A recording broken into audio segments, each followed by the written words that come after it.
Three countries, Nigeria, South Africa, and Angola, play very vital role to change the poverty statistics in Africa.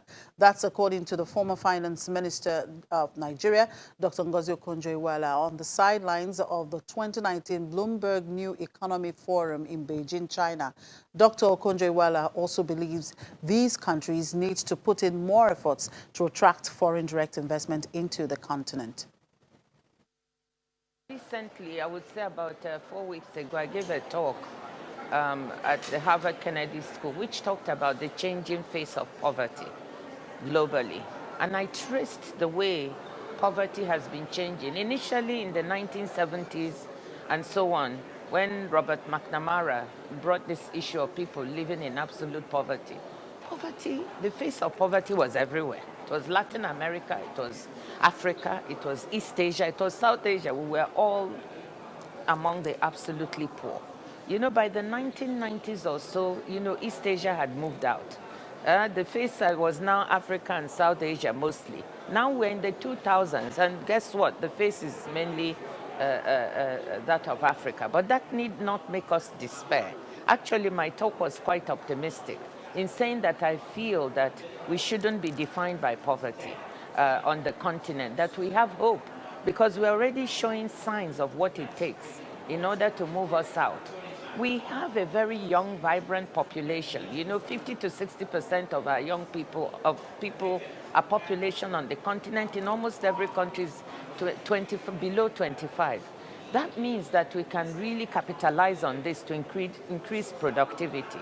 But what do we have to do? I think 3 countries are very essential to change the statistics on the continent.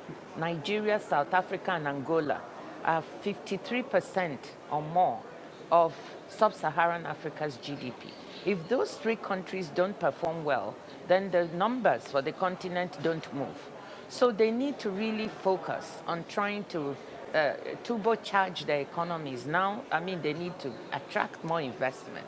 So that means, you know, going fundamentally to look at where are the economies being held back? You know, slightly different factors in each of these 3 countries.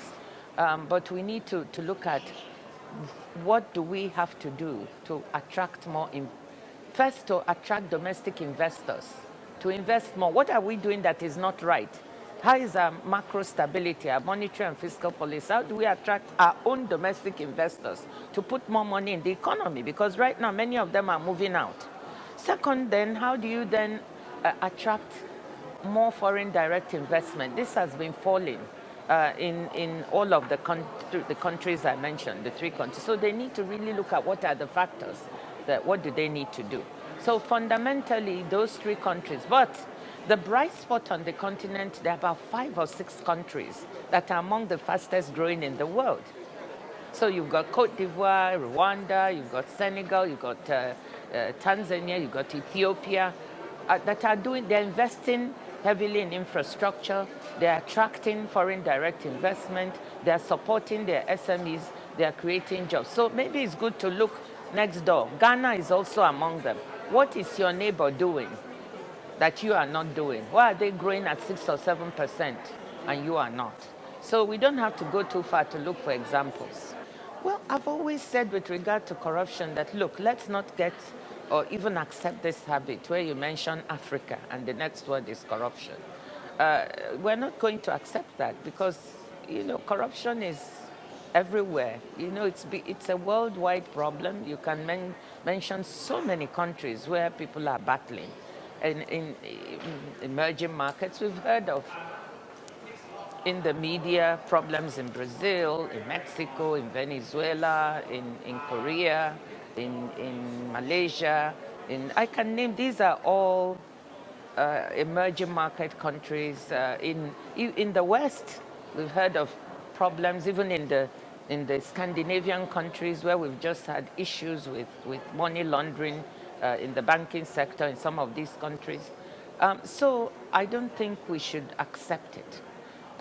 That being said, the key issue for African countries, I believe, is we can't afford it.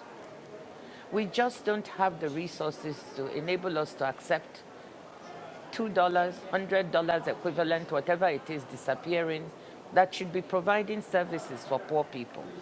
So we need to become much more transparent in the way we do business. And we have the tools now. I believe we should really, and young people should latch on to this, rely heavily on technology.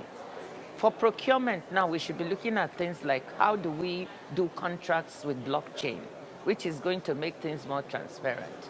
How do we use, all the technology we have available to make accountability more obvious. We now have young people who are doing amazing things, demanding accountability, loading on the internet, information. Are people at the grassroots getting money that government says should be going to them? Is the education sector getting what it needs? Is health getting? If we can use all the tools to be transparent, then we can hold ourselves and our policymakers accountable. So we as Africans as well, we need to step up.